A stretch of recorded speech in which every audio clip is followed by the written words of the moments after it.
Whooping Crane Chronicles is a collection of stories to learn from, to ponder, and to celebrate. I'm Mike Forsberg, a conservation photographer from the Great Plains. I've spent the last 5 years, camera in hand, exploring the natural history of whooping cranes across the continent, meeting the people who love them, and discovering how these tall, magnificent, and rarest of cranes are navigating our 21st century world. This podcast elevates conservation stories and uplifts these birds to showcase their natural history and beauty in the hope of keeping these birds around for generations to come. Join me on the journey.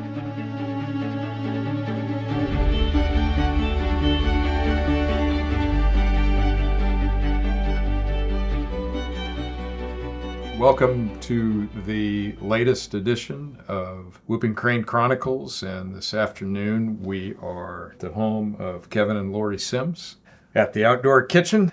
Beautiful location here on the Lamar Peninsula. Kevin and Lori, I've known you all for probably 5 years, I think now. And anytime I think about Texas, think about these birds, I think about you guys. You've been so instrumental in so much of what I know about whooping cranes, and I think what a lot of other people know too, even the scientists. So thanks for having me here and my crew here. You're welcome. Yeah. You also operate the Aransas Bay Birding Charters, which has been a great business for a long time, where you've shown a lot of people your big backyard down here. And I've talked to so many folks that have been on your charters, and they come back, did you know this? Did you know that? And guess who I saw? I saw this bird. Lori told me about this, and Kevin had this story. I'm not sure if I believe him or not, but it was really fascinating. So let's start at the beginning. I want to hear from both of you where you're from, born and raised, and how'd you find yourself here? So, Lori, let's start with you first. Well, I was born in Duncan, Oklahoma, in a little community south of Oklahoma City. It's on Highway 81. You're on the Whooper Highway. Exactly. Yeah, okay. Not far, within a few miles, I'm pretty sure, of where they come and go.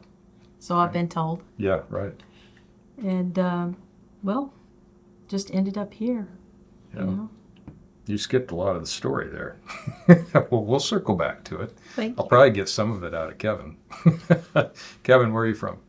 Well, I was born and raised in Victoria, which is just 60 miles north of here. But my father built a cabin on an island in Mesquite Bay, 1972. So I was here every chance I could be here. Yeah. And then I joined the Air Force, and they sent me to Kansas for 8 years. And then I worked my way back here, stopped in Dallas, met Lori and got married. And we just got to where we couldn't handle the big city anymore. And so we moved to the country, and Lori was commuting 56, 60 miles to work one way. My commute was 50. Mm-hmm. And we came down here for Thanksgiving one year, and my dad said, when are y'all going to move here? Lori pipes up and says, well, build us a house and we'll move. And he did? So that was Thanksgiving, and the house building process started in January. Dang. And I think it was August when we moved here because the kids started school. We had to live about a month with my parents while we finished this house. Yeah. So when was that? What year? 2002, because 2002. Carlee had her first birthday here. Okay. She was born in 2001. How many kids you got? 5. 5. Are they all spread out, or are they close, or? One is in Wichita, Kansas with her family. Mm-hmm. The other 4 are here. Our oldest lives in Corpus. Okay. The second lives sometimes in Kingsville, sometimes here. Yeah. But she's mostly here now. Yeah. And the other 2 were right here with us in town. Grandkids? We have 6 and 1 on the way. Yes, How long you been married? 29 years. if you say so. May. Who's counting, right? May will be 29. Yeah. Uh-huh, it will be. Good job, Kevin. Well, I remember the 25th, and I just count from there. I see. All right. Tell our listeners a little bit about this place that you call home, you know, the Lamar Peninsula, and what's it like to live in this place in South Texas? It's the rhythm of the seasons. Well, we really don't have much seasons anymore. Yeah. We go from summer to winter to summer. Okay. But living here is fantastic. We have a relatively slow lifestyle, even with all the tourist population. But because we're 10 miles north of that, we don't have to deal with them much. We go to town for groceries and come back out here. Yeah. We are surrounded by South Texas wildlife. We get to watch that every day. Yeah. I mean, as you say that, we're listening to sandhill cranes out the window here in the outdoor kitchen, and actually, I still see only one hooping crane. yeah, see, there's not many people that can turn around and say, yeah, I see one whooping crane and several sandhills and deer. So a little bit of wildlife mecca here. We talked with your neighbors also on the Lamar, Al and Diane Johnson, and they had a similar issue. So Al and Diane, my opinion, have the best property on the peninsula, and they have done so much to conserve it, yeah, protect it. yeah, So it's been a real blessing to have them here. They've been here much longer than I have. They have deep family history in the area. yeah. Well, they appreciate you guys too very much. It's nice. There's a great community down here that are connected by the land but also connected by these birds. So, Lori, I'm going to go back to you. You remember the first time you saw a crane, any crane? I think I was actually on a boat. We were probably going fishing. He could have actually been taking me to see cranes on his birding boat. And it was kind of amazing how big they are, you know. Yeah. And I wasn't much of a birder to begin with. It's kind of came with the territory. Uh-huh. I came home one day and I said, I don't like what I'm doing. And he said, well, you need to become a boat captain. And I said, okay. So we built a boat and there I am. Went to captain school. And I come from Nebraska where there's not a lot of water. We're a long way from the ocean. What's captain school? so you have to have a number of hours. So Okay. what we did is we knew that I wanted to do this.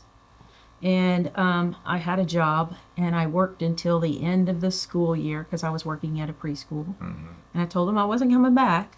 Yeah. And what I did was in the mornings, in the wintertime, I drove the boat for him. And all he did was take pictures.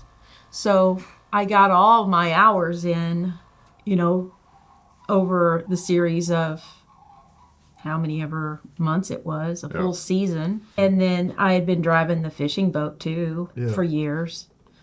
So, I had enough experience on it and just learning how to approach the birds and knowing what the birds can handle. Yeah. And so that was kind of how I got into it. And then I actually just started birding. I like the behavior of the birds. Mm-hmm. I like to just sit and watch and listen to the crickets, and we got a lot of that this morning. Mm-hmm. And hear all the little birds and try and identify the little ones and see all the different species. Yeah. And then, the whooping cranes are just amazing all by themselves. Yeah.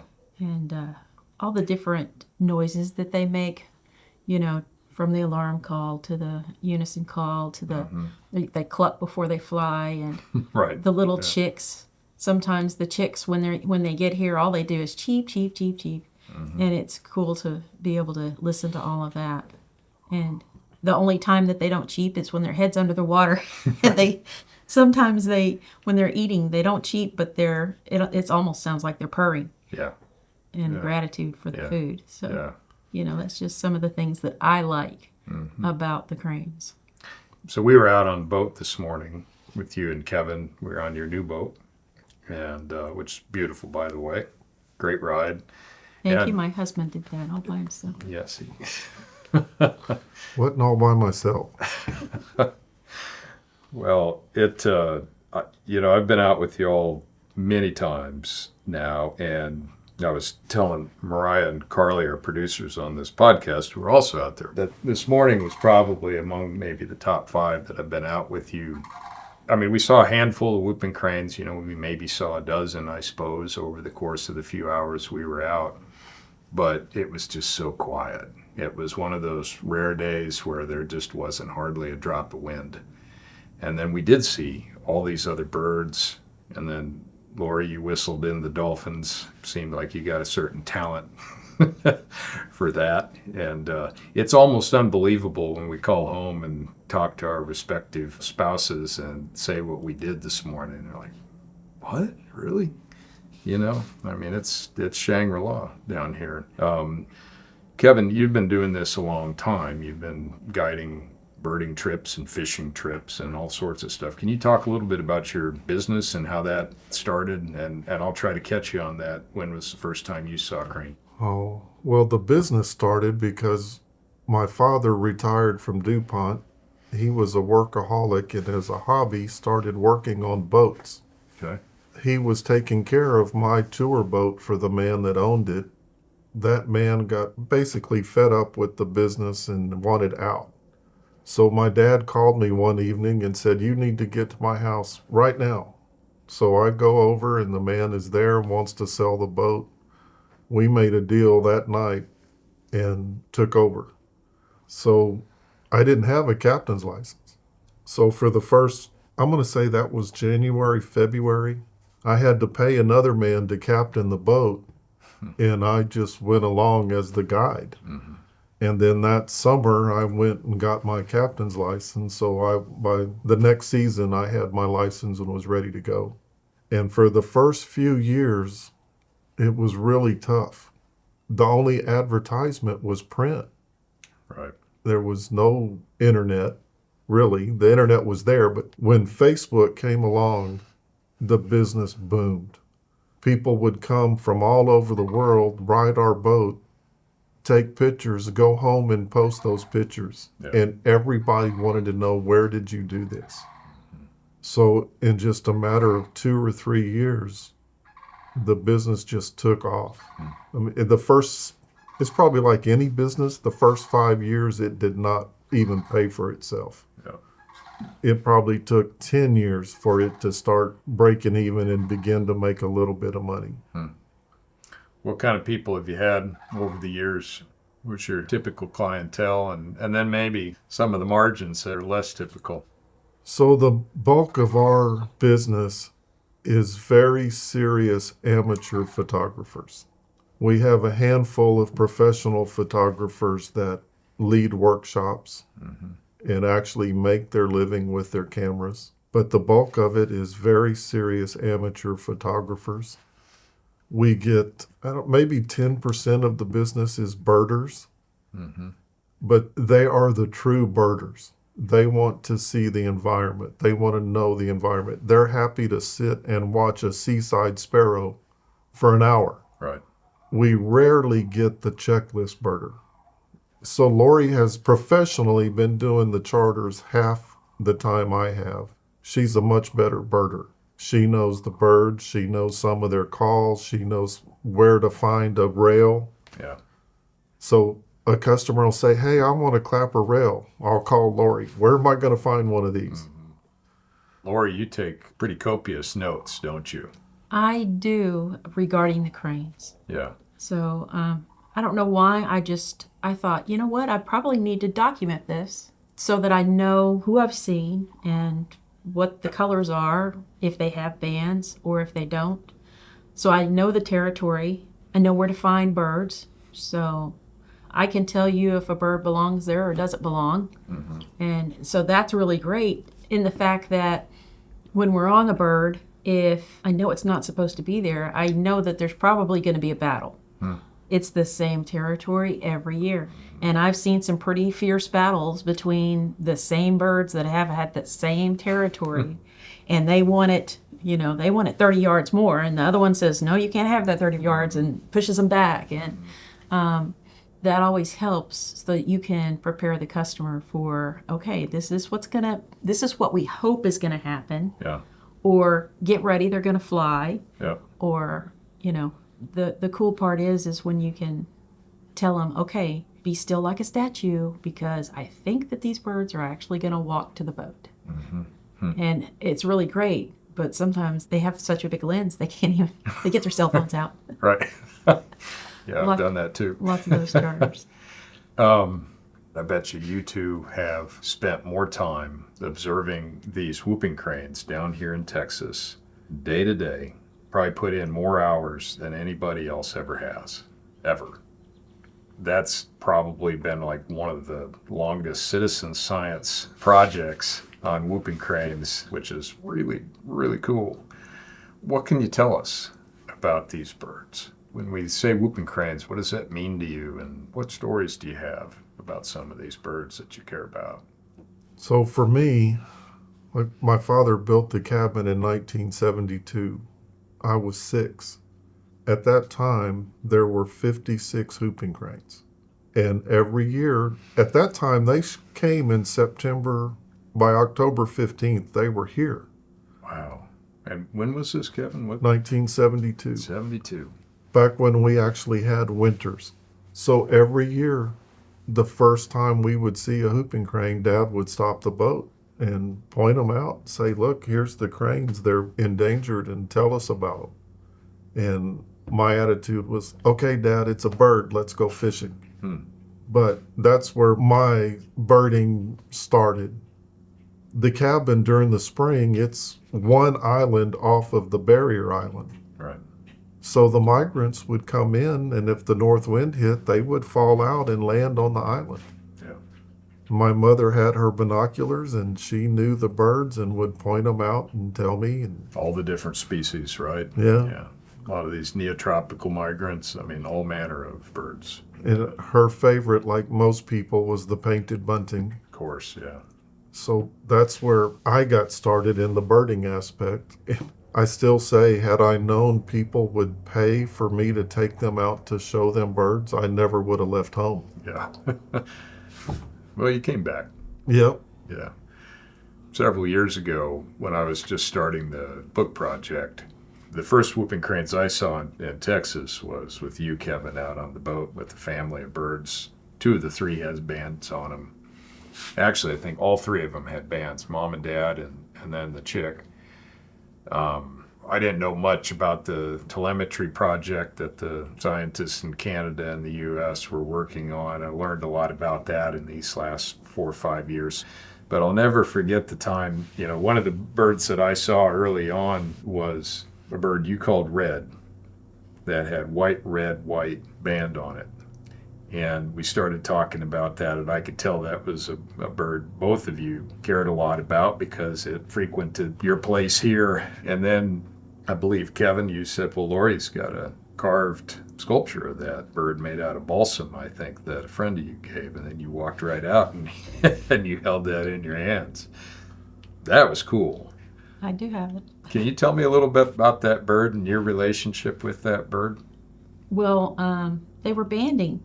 They had grabbed a bunch of subadults, and they had banded. Who's they? Well, now you're going to get me to naming names, aren't you?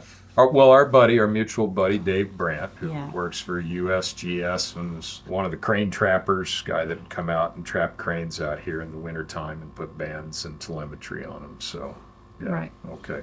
So they grabbed a bunch of subadults, and they banded them like white, red, white, yellow, white, blue, white. Yeah. And almost the next day, the white, red, white ended up here, and we just got to see it a lot. Yeah. And so we had a really good friend, and she was an avid birder, and she had a bird that would come to her property, and she found a lady that would carve, and she gave her specific pictures about the telemetry and the colored banding, and so she surprised me, and they sent us that, and that was very nice. Yeah. And it You was, still have it now, don't you? I do still have it. I need to bring it out so you guys can see it. Yeah. That bird is a bird that I've grown quite affectionate to also. And I've altered the name. I had to call it Husker Red because white and red are, of course, the Nebraska corn huskers, Husker Nation, right, Kevin? There you go. but she's taken us on quite a ride, hasn't she? Because through this book project now, we've seen her grow up. Exactly. I remember Liz Smith, who we talked about in the previous podcast, called her one of the gang of 9. So there were that bunch of subadults that were hanging around, and she said that at the beginning, Husker Red, she was subordinate, but slowly worked her way up the chain, and then A couple of years ago, I was up in Wood Buffalo National Park in 2022 with biologists flying in a helicopter doing whooping crane surveys. My job was to photograph those birds for the scientists that were recording their GPS locations and such. And when I got back to dump images that night and looked at my cards, I looked at 2 particular birds, and there she was. I mean, I couldn't believe it. I had zoomed in, and there was white, red, white. And then the next year, in 2023, I was with the same group of researchers, and that year they were putting remote cameras and acoustic recorders near nests of 20 different nesting pairs. And they were selecting those nesting pairs not for specific birds, but just ones that they figured that they could get to. Drop a helicopter down, get out, put the stuff in place, and leave. And I had a couple cameras along with me too that were a little higher end that I wanted to put out at some point in time, and couldn't believe it when one of the selected nest sites was her nest site, which had to be her first ever nest.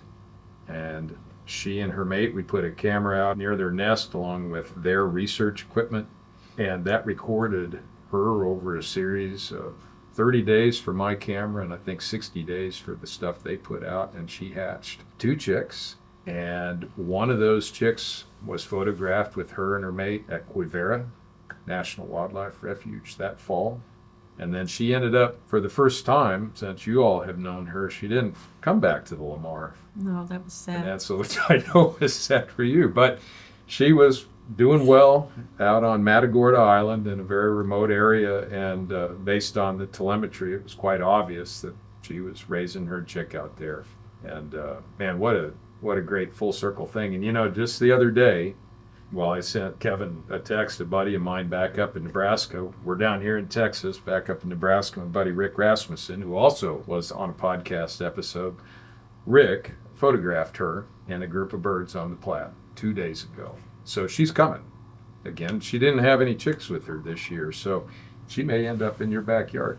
Maybe. We'll see. You're going to have to let me know. So we have adopted your name for her. You have. Husker Red is much better than just red. Okay. Or red leg, or the Sims bird. Yeah. So Well, I'm honored. So is she. the first year she was tagged, we actually had an overnight snowfall. We had 3 inches of snow. In Texas, South Texas. Yep. A good friend of ours was staying with us. He was staying in our camper. Lori and I both had charters. I'm excited. We've got 3 inches of snow. I'm going to get pictures of whooping cranes in the snow. My boat was at home. We trailered it to the marina and shoveled snow out of it so we could do the charter. Get to the marsh. The marsh is apparently much warmer than inland, and there was no snow. There was a dusting every once in a while on tops of a plant. Yeah. Our friend that was staying here Yeah. took terrible cell phone pictures of Husker Red in the snow. Had I stayed home that day, I would have got pictures of her in the snow. Next time, if it snows, we're just going to You're bring the staying people home. to the house. Yeah. We're not going to. But I was actually shocked when you told me that she was a female. Yeah, right. I was calling her a he too. By her behavior, like Liz said, the first year she was kind of submissive. But after that, she was the bully of Lamar. She landed, and if there were cranes at the feeder, she ran them off. I was convinced that's a big dominant male. She's badass. And- Plain and simple. Then we heard that she had taken a mate, so I was really excited for that. So, and then you said she had a chick, and I was like, what? No. Well, she also was the bird that I was able to photograph that was switching to an all-fish diet during the Cold Coast episode a few years ago. Remember that? When Texas was brought to its knees by that cold, and all these fish were cold shocked out here in the bay, and she was pulling in mullet and speckled trout and everything else. So The whooping cranes gorged on fish for 5-6 days after that freeze. had you ever seen that before? No, we hadn't had a freeze like that. Yeah. But we have since had 2 other freezes that weren't as bad, but they were definitely hard freezes. So we got to watch. The cranes prefer to catch them when they're stunned fish. They're alive. Yeah. They catch them and eat them. Yeah. And then for a couple of days, there's dead ones laying around they eat. By about that 5th day, they're kind of poking at them and maybe picking out some good stuff. And after that, they just leave them alone. But when it happens, it's an excellent food source. Yeah. Well, tell us a little bit about what they do eat, because again, you get to see what they eat more than anybody else does. And I think that in Texas, you're going to say that predominantly their diet is blue crab and wolfberry. But what else do they eat? Well, as Liz Smith says, whatever's in front of them. Yeah. So basically, when it's a drought, they will walk along the edge of the intercoastal and there are bricks. Well, there's tons of these little bugs that look like, they kind of look like a roly-poly, but it's a water bug. They'll be eating those. They're looking for fish, bait fish, that maybe a big wave came and knocked the bait fish up in the grass. They'll eat those, of course. Yeah. I've seen them get crab from the rocks as well. But in times of drought, if the water is low enough, they actually are eating is it a mussel? Razor clams. Razor clams. Razor Thank clams, you. Yeah. Okay, and razor clams are only in an area of clay. And so the really? birds know where it is. Yeah. And that is the coolest thing, to see them digging for them, because they dig very aggressively. Right. And so you see the mud flying like it was a dog, digging. Yeah. And they're digging down to get that because it has a foot that can actually pull that clam down a whole lot further, down further into the sand. And so it has an opening at the top and an opening at the bottom, and they eat the whole thing. They don't break it, they don't eat anything, they just eat it. Now, and so Liz says, we were talking to her about that. How is it that they can just eat this and not break it up or anything? She says, no, because of that opening at the top and the bottom, they can digest them. Their gizzard can digest them I better. see. The whooping cranes are getting crab. They come up, they might have a little mud on their beaks, but they rinse that crab off and that mud goes away. When they're getting these razor clams, sometimes they're a clay mud up to their eyes. Is that right? Yeah. The first time I saw it, I had gotten tired of coming home with 2,000 pictures. So I had switched my camera to single shot. This crane's going in the water, it's coming up, and it's making this weird motion with its head, just throwing its beak to the sky. My customer was shooting full auto, and he stopped, and we looked at what this crane was doing. It was coming up with these clams and flipping them like a kid throwing popcorn and catching them. So my camera has never gone back to single shot. And I was thinking today, when you said that you thought possibly the hatch numbers from Canada were low, and they had been low last year. Yeah. Early on in the start of this, I was told that the more blue crab they have to eat in the winter, the better their reproductive season will be. Okay. We've had 2 years of very low crab production because of no rain. In the spring, the cranes were mostly, the ones that had them were surviving on razor clams.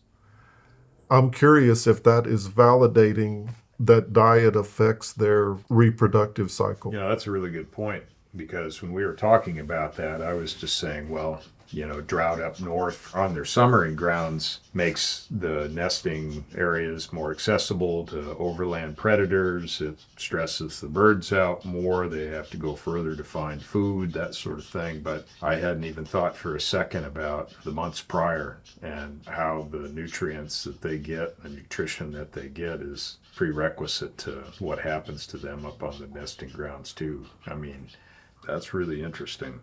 We can see it here when the food sources are plentiful. The cranes will just stay in an area, and it can be frustrating because they can be out of camera range, and if they're on food, they're not leaving it. Mm-hmm.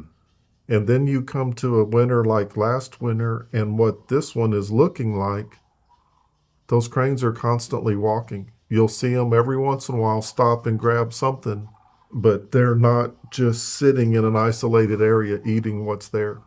You've been watching these birds for a real long time. What kind of changes have you seen? You talked earlier about these birds coming years ago. They were coming in September, October. That is the biggest change I've seen. I suspect that it's not cold enough up north. The marshes aren't freezing over. There's nothing. If they're on food up north, there's nothing to force them south. So now, last year, Lori has it documented. The first crane was here November the 9th. The year before that was November the 12th. Historically, the back areas of the refuge were closed to the public from October 15th to April 15th. Right, yeah.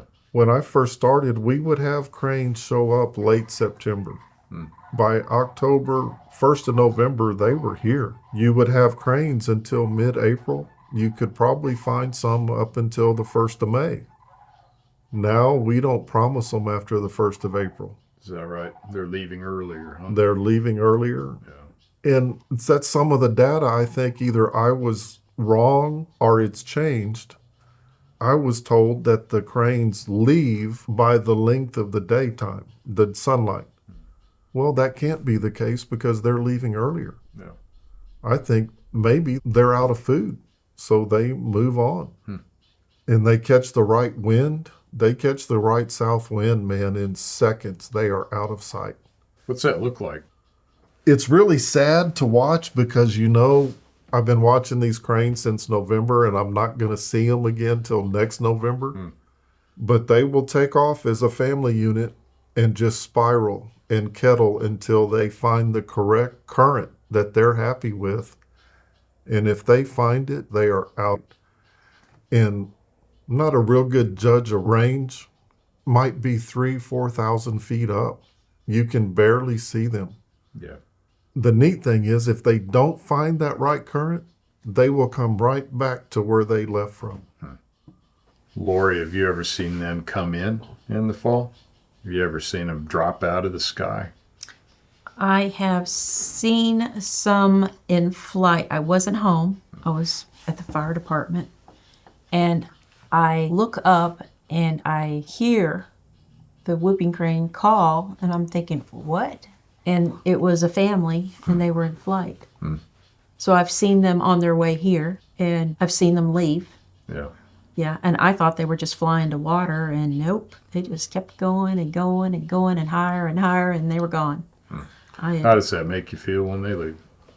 Oh, it's sad, but that particular time I had set on them, and I believe I had a gentleman from the Crane Foundation with me. And we had sit on them for 2 hours, and I counted the crabs. And they both ate between 35 and 40 crabs apiece. It was that plentiful. Jeez. And the male was clucking. He actually had his beak up in the air like a dog would have his nose up. And I think he was judging the wind. It was really windy that day. And he was clucking the entire time. And so she would stop eating and come over there by him, and he would still be clucking. She'd go back to eating. And eventually he just said, okay, let's go. He was just telling her, pack your bags, let's go. Come on, woman. The clucking she's talking about, I know you've heard it. When one of those cranes decides he or she wants to leave, they make this real low clucking sound.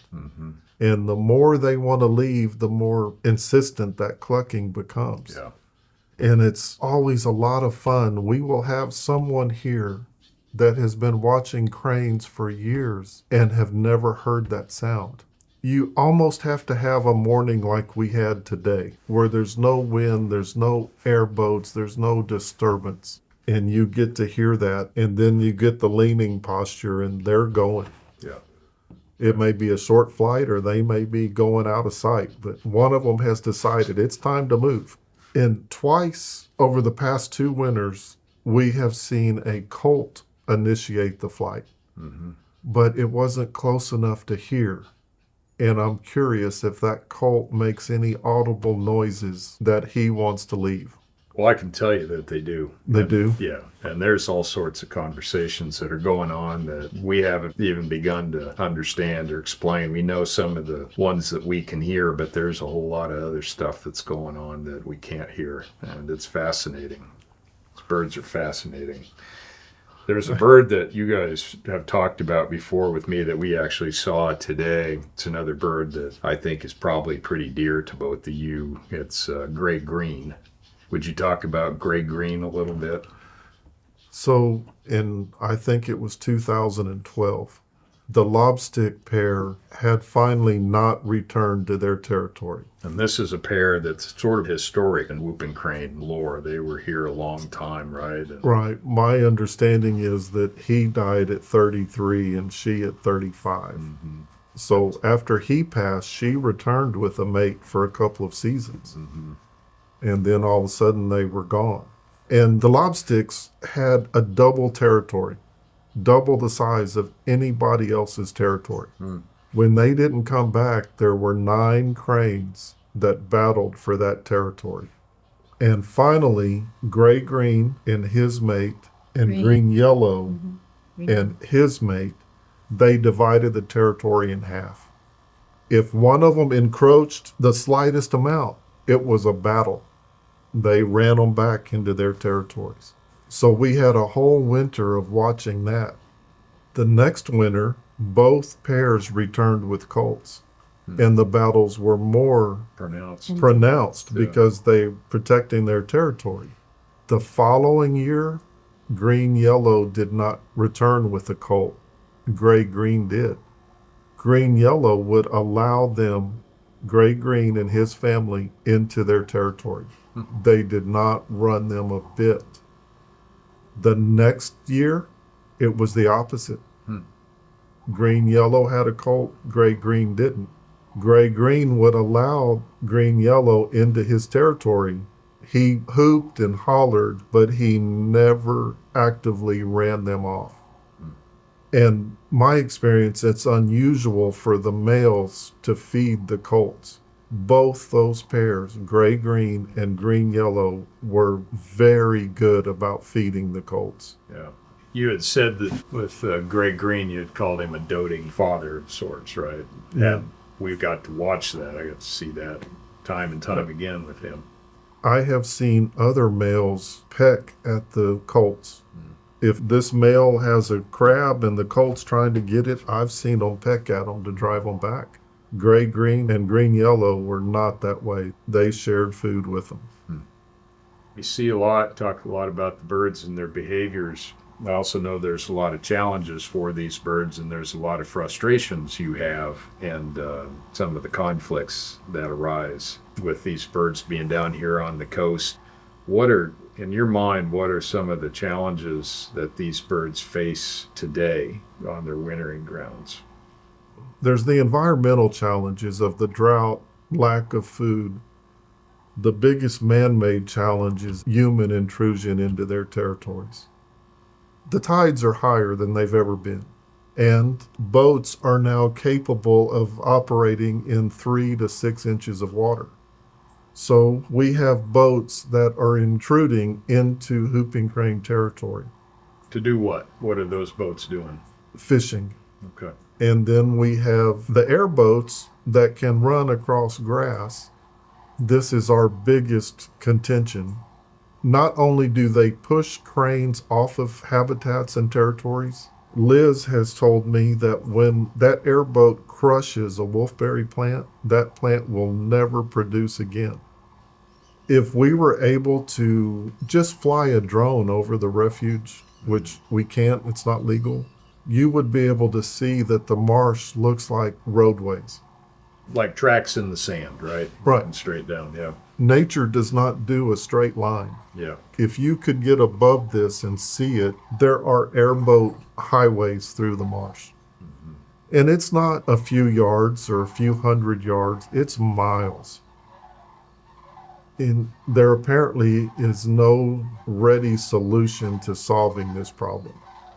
And it's really a new problem. Up until 5 or 6 years ago, the boundaries were marked. No public entry October 15th to April 15th.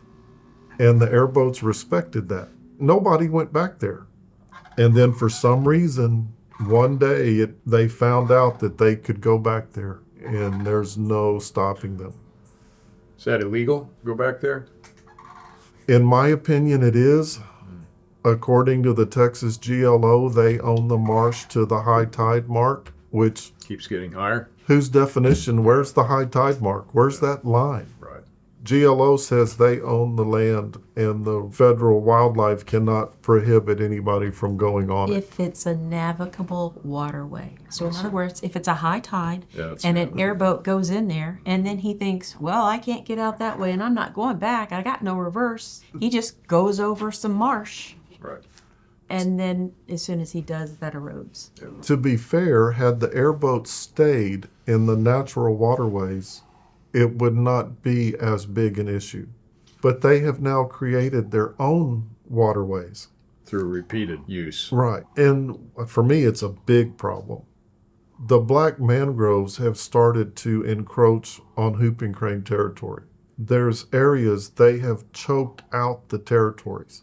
So these airboats creating a waterway into the deepest part of the marsh creates a pathway for that black mangrove bean to float into the marsh, and wherever they land, they're going to make a plant. It would have taken hundreds of years for those mangroves to get there. Now, in the matter of 3 to 5 years, they're there. So correct me if I'm wrong, but with the black mangroves, I understand they're a more tropical species. They are native, but they also are invasive, and the winters are increasingly warmer. It doesn't kill those plants off, and they're moving north into these territories, into these salt marshes where they weren't before. Is that accurate? Yes. To say? Okay.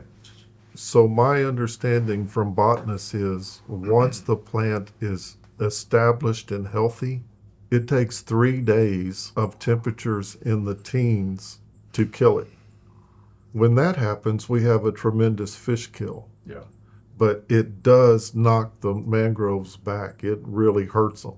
Did that happen in 2021 with Yes. that big cold coast? Gray Green's territory was being overrun with mangrove, and that freeze knocked it back. It's now returning. Right, yeah. We've noticed over the past 2 years, when it's a small plant that's not really established, if it'll freeze overnight with some wind chill, it knocks those plants down. Yeah. We don't get that frequently anymore. We used to get that once a year at least, sometimes 2-3 times a year. Now we either get a devastating freeze or basically nothing. So there's nothing to stop these mangroves. And it's a heated debate. Many people say we need them. They protect the land when the hurricane comes. The land has been here for eons without them, and we survived the hurricanes. So to me, they're more detrimental than they are beneficial. Well, for me, during a drought, the whooping cranes walk along the brickway, and that's right on the edge of the intercoastal. That's where all of the mangroves have grown. That whooping crane is not going to walk through those bushes.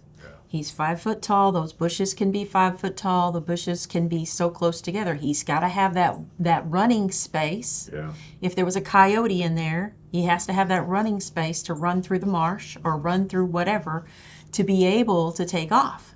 So he's not going to walk through that. The one time we saw them walk through there was a little bitty waterway, and it was right after the big hard freeze. I was parked on one side of the waterway. Kevin was parked on the other, and that bird knew that if he walked to the water to get that fish, there was not going to be a coyote next to those boats. So he braved. He was very brave. He walked down through that little stream of water, got into the intercoastal between our boats, and grabbed his fish and walked back, and then he would come back and get another one and walk back. But that's why the mangrove, like he said, it's taken over entire islands where we used to have whooping crane habitat, and they can't be there now because of it. Yeah. And they can't, during the drought, they can't walk along the edge of the brickway.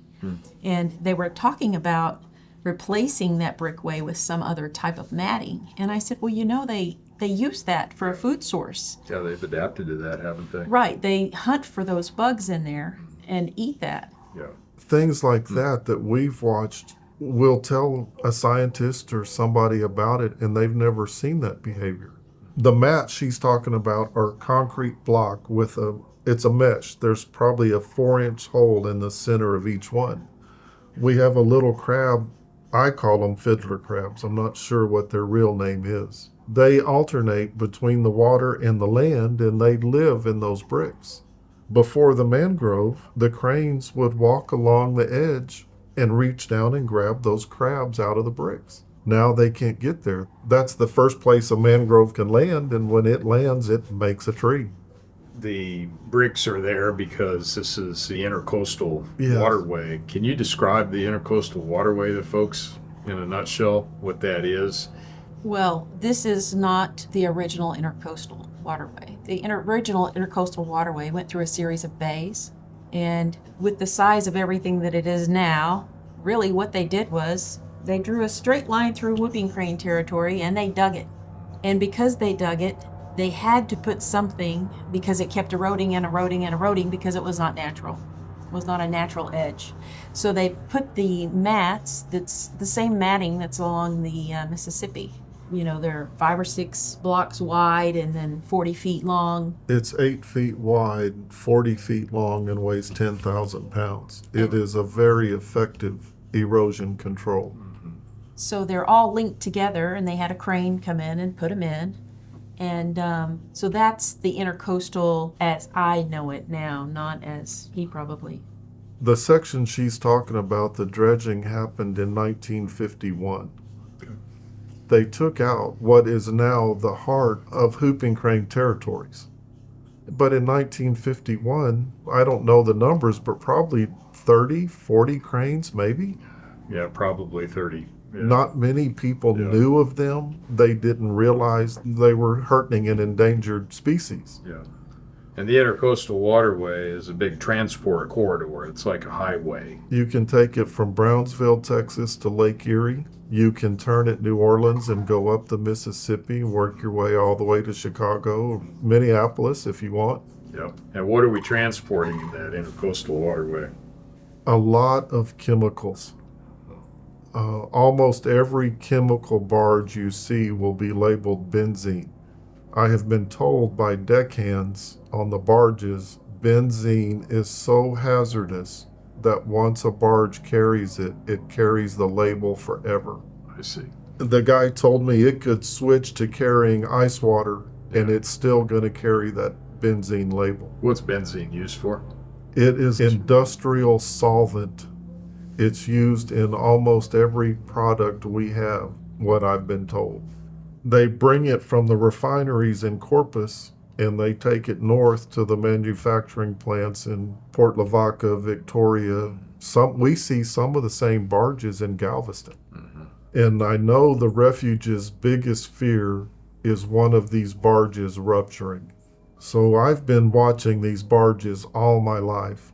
They were always, as a kid, they were fascinating. Yeah. I have seen 9 barges sink in 52 years. Goodness sakes. All 9 of them were gravel barges. We have no gravel or rock here. It all gets barged in or trained in. Yeah. Gravel barges are single hull. They can get a hole in them and they're going to sink. The chemical barges are triple hulled. It would really take a massive problem for one to sink, and then it would have to be a compounded problem for the chemical to escape the barge if it did sink. So there are a lot of safeties that are built in here. I'm probably wrong about this number, but I think each barge carries 300,000 gallons, where an 18-wheeler can only carry 8,000. Yeah. So it's actually much safer and more efficient to transport This by way. barge. Right. Yeah. But hopefully they will never rupture one. It would be devastating. As we've been sitting here the last few minutes, I'm sure everybody can hear the sandhill cranes, which have a lot to say. Hearing a single whooping crane Yes, there is a single. One single, out there calling to boat traffic, we can hear. It's getting close to dark, so the airboats are coming in. Yeah, and the airboats are fishermen or Fishermen duck and- hunters. this time of day it's duck hunters. Yeah. So these birds live in a 21st century world, don't they? And I mean, they have adapted. They're very resilient. The hunting club is right there on the other side of those trees, and that's where they're coming in to dock. And they're going to let their guys off, and then they're going to go take that back to the boat ramp and put them on the trailer. So If I ever become president, I'm gonna be like that guy on the Star Trek Voyager that just he wished a whole species out of existence. They were gone. Yeah. Michael told me there's over 1,000 of them on the Platte now. Yeah. That's insane. It's the only boat that can operate on the Platte. The lower Platte River from Columbus to Plattsmouth is 90 miles long, and there's a lot of people that own land right up against the river now. A lot of development and such, and almost everybody has an airboat. And it's never dark and it's never quiet. Oh, there goes the crane. It's time for them to go to nest. It is, yeah. It's just starting to get twilight now, getting that beautiful earth shadow coming up with the pastels on the horizon. Where's your favorite place out here? If you go to one place and just be. So I would have to say my favorite place is Island J at sunrise when the whooping cranes are there. You're parked on the west side of this island with the sun coming up, and whooping cranes have spent the night on the island. And they wake up at sunrise and begin to feed. And there's typically nobody else out there. There's no noise. There's no nothing but us and nature. And the cranes, when that sun gets up, there's a dominant pair that is going to run the other cranes off. So all you hear is birds and whooping cranes calling. If the conditions are right, you'll hear the unison call. Cranes all up and down Blackjack calling, and that island is just really a special place first thing in the morning. Good. Lori? I can tell you a favorite thing, Sure. and it's a memory, so here we go. Okay. It was late in the season, I would say probably late December, and we had a family of whooping cranes that arrived on the refuge late in December. They had twins, but guess what? One twin was almost a year old because it only had a brown head. And the other twin was so new that I know they had to wait on it to fly because it was almost full brown, and this was the end of December. So they didn't pay much attention to the one bird that was almost a year old. They were concentrating on the new colt. And that bird was, if you've ever been on a juvenile, they don't alert, they don't hoop, they don't alarm, they just keep their head down and they eat. So we would pull up on this bird, and he didn't know anything. He didn't know to be afraid. He would walk straight to the boat almost. If there was a pond that had crab in it, he would be right there feeding. And I call it a he, I don't know. I called him Sunny. They said, well, what if it's a girl? I said, it's Sunny, Sunni, I guess. I don't know. But that season, getting to know that bird and watch him was the coolest thing. He was feeding one time in this pond, and he had a really big crab. And have you ever seen a crab fly? Well, let me tell you, that crab pinched him, and he flung his head. That crab flew up, then landed back into the little pond, and he's searching for it and searching for it. Well, in comes a white ibis, and it's feeding along, and he could care less. The white ibis catches a crab, probably about sand dollar size. Well, what comes along? Here comes a blue heron. It's going to try and take that crab from that white ibis. Little white ibis just steps almost right under that whooping crane, and that blue heron just flew off. But he could care less that that white ibis was there. He was looking for that crab he lost. He didn't care that it was eating the same food that he wanted. Yeah. He was just a special bird. Now, I do know that a couple of years ago, he came in and he fought off two families that had colts for the island. Sonny did? Sonny did. Wow. And he won. Wow. That was his island. But since then, this past year, I have not. I'm sure that it was not enough food, and it was a constant battle, kind of slim pickings on Mesquite Bay. There's not a whole lot of little ponds there to help feed him. Yeah. So in your podcast, one of them, you mentioned these cranes have individual, distinct personalities. That's how Lori knows that the second and third year it was Sunny. By his personality, Let's hear the rest of that story. So the way I knew how it was Sonny, when he was there and he started feeding by himself, the mother, typically, depends, sometimes the dads help, but typically the female is going to show them how to eat a crab and teach them how to find them. Yeah. Now, maybe she did show him that, but I want to tell you that he fed almost daily with a reddish egret. Now, you know a reddish egret, he does the stumbling drunk dance, right? Right. And he'll flop his wings out whenever he sees something, if he wants to stop. And he'll peck at the water real hard. But a typical whooping crane sticks their head in the water, probe left, probe right, comes up for air, takes a step, probe left, probe right, comes up, takes a step. Sonny, as a juvenile, spent his entire winter by himself, fed with that reddish egret. Now, I can tell you that he was more efficient because he would be staring at the water, looking for a mud trail. When those crabs take off, they leave a mud trail. Then he would start probing or stab at the water and eat. And I saw him the next year. He actually had joined up with other juveniles. Yeah. They would chase him because he would catch a crab every time he was trying to find one, and they would run after him and run after him. And most of the time, he would try and just leave the other three behind. But it was three others that were almost treating him like mom. Yeah. Because he was such a good hunter and could catch the crabs so quickly. So that's why I know who it is. And I can tell you that this may not be Sonny, but this was one of the juveniles that was with Sonny based on the way they feed. Because I've seen a pair, and one of them feeds like a reddish, and one of them feeds just like a traditional whooping crane with their head in the water. I've always wondered about Sonny being here as a full colt. Was he actually their colt or adopted during migration? They did not treat him like he was their colt. Yeah, there's been instances where birds have been adopted along the way.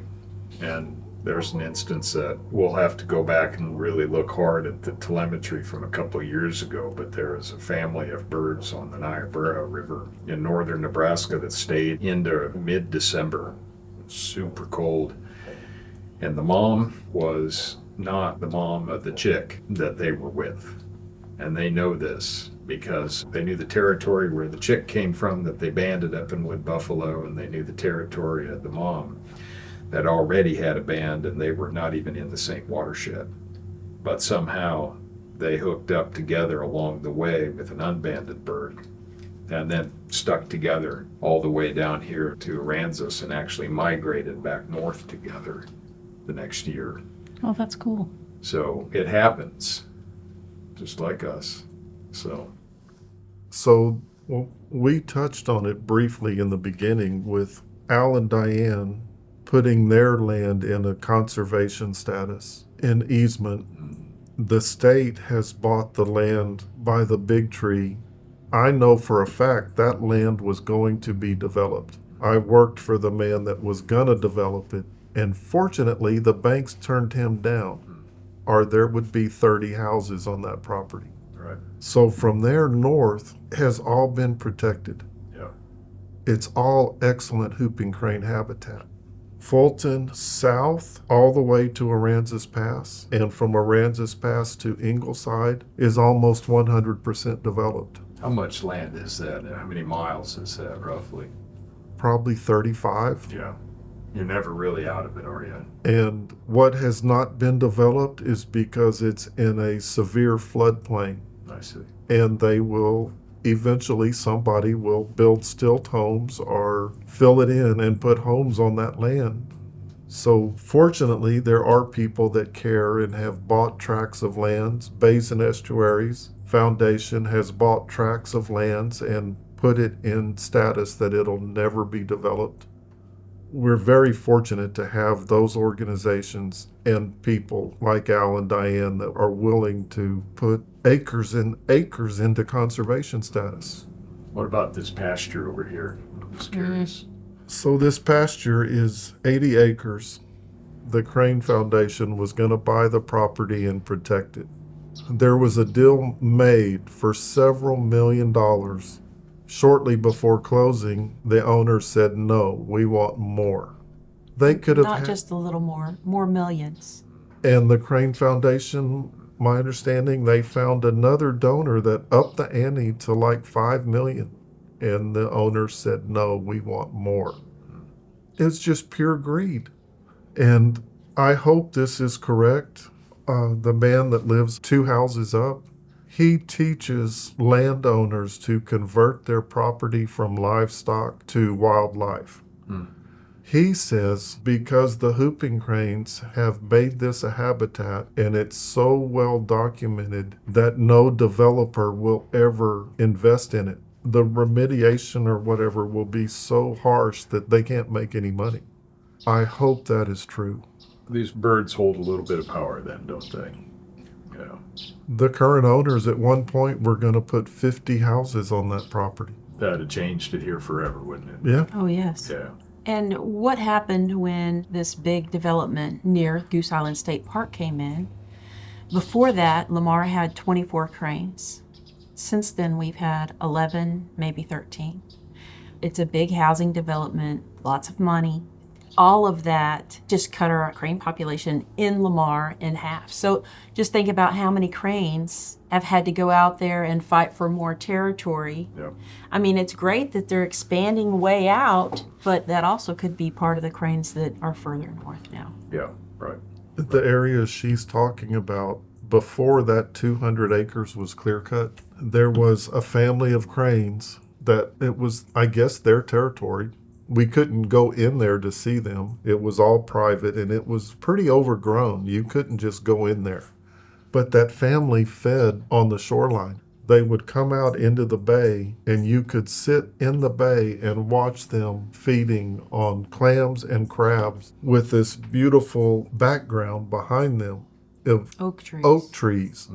And in a matter of a couple of months, it was all bulldozed, gone. They came in, clear cut it all. Trees as old as ours, over 500 years old. We're on the same plane as the big tree. Cut them all and burned them. So there were no evidence. And that's why we have a tree ordinance now in Rockport. A little late. A little late. Well, we've covered a lot of ground today, and I know we got a lot more to cover down the road. I'll finish with my last question, which looks towards the future. Let's spin forward here. We're sitting here very old and gray 30 years from now. God willing, we're all still around then, maybe. What's your vision for this place, this peninsula, these birds? What's your hope? Well, my hope is that I'm still able to do tours, take people to see them. Yeah. My father did them for me till he was 85. Yeah. So maybe I have another 27 years of taking people to see this. Yeah. I had a biologist from Norway, and the first time that day he heard a whooping crane call, he said, "Oh, I can die a happy man." Amen. So you can have one person that does something for you, and it makes the whole season. Every season you get at least one, sometimes 2 or 3 of the people that have never seen one. They're all excited. I'm extremely hopeful that with the way things are, that from here north will not be developed. The cranes will always have a home and that we'll always be able to take people to see them. So I think we'll be okay. Well, that makes me feel okay. In Copano Bay, there's prime habitat, undeveloped. Just up the way here to the Right. north. Yeah. And they have seen cranes there before. Here in St. Charles, it's 12 and a half miles long, that bay, but there's cranes all the way around it. Then it's all attached to the refuge and, of course, conserved. But that would be a great add, that they would make their way into Copano and fill some of this land down to Port Aransas and, more cranes. That would just make me happy. Another, I would say, exciting thing for me that makes me happy is I'm seeing more young people. For the longest time, our business was retirees, people with money. I'm seeing people in their 20s, 30s now And we are seeing those retirees are now bringing their grandchildren. Yeah. Some of the grandchildren are extremely excited for nature. Yeah. So that is also very hopeful. That's the bottom line. You got to care. And how do you care unless if you can have an experience, have somebody open a door, take you by the hand, show you the way. And you two are a great doorway. You have also taught us a lot. You have access to information we don't. There's assumptions we've made from our observations that have proven maybe not to be true. And we learn that stuff from you and others that come. Yeah. I want to thank you again for being a part of this. Thank you for helping me out personally these last several years. Thank you for being friends. And I can't wait for the next 20 years, what we see together.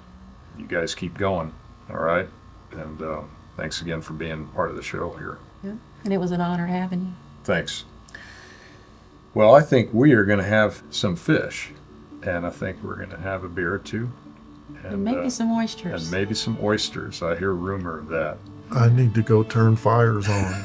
All right, sounds good. Well, while we do that, this has been another great discussion with Whooping Crane Chronicles. Stay tuned, folks, for our next episode, wherever that is.